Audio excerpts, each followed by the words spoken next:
මුදලාලි. පෙට්‍රල් බෝතලයක් දෙන්න. පෙට්‍රල් බෝතල අපිට කීයක් ඕනේ කියන්නේ දෙන්න. සංස්ථාවක්වත් නැහැ කො මාගාව තියෙන තරම් පෙට්‍රල් බෝතල. 350යි. මෙන්න සල්ලි. යකෝ සෙට් එකේම රුපියල් 293යි. යකෝ මෙතනම රුපියල් 57ක් වැඩිද? එන්න ගහනවා යකෝ. කදේවද කිව්වේ?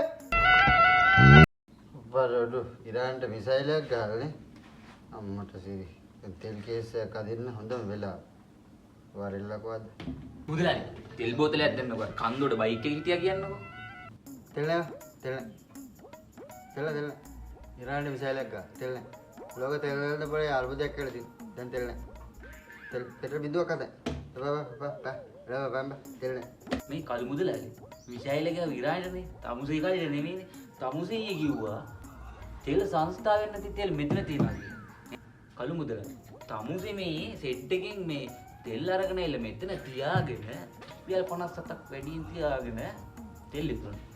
තමුසේ හදන්නේ පෙට්‍රල් පොලිම ආවට පස්සේ තෙල් වැඩිපුර ගානකට විකුණන. මම යන පොලිසිය. දැන් යන මොකද බලප්‍රත්‍යක් නැතුවනේ මෙතන. පෙට්‍රල් විකුණන්නේ මම යන පොලිසිය.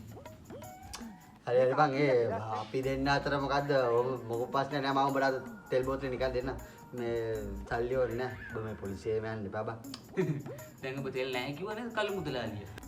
පෙට්‍රල් බෝතලේ සල්ලි ඕනේ නෑ කොතෝ ගාන ඵලයන් ඔය තියෙන හංග පුතේ අන්න එමෙ තෙල් ගන්නේ. ඔබටයි බැටි මිලට තෙල් දුකන හම්බෙන්නේ කළු මුදලාලිය. Music.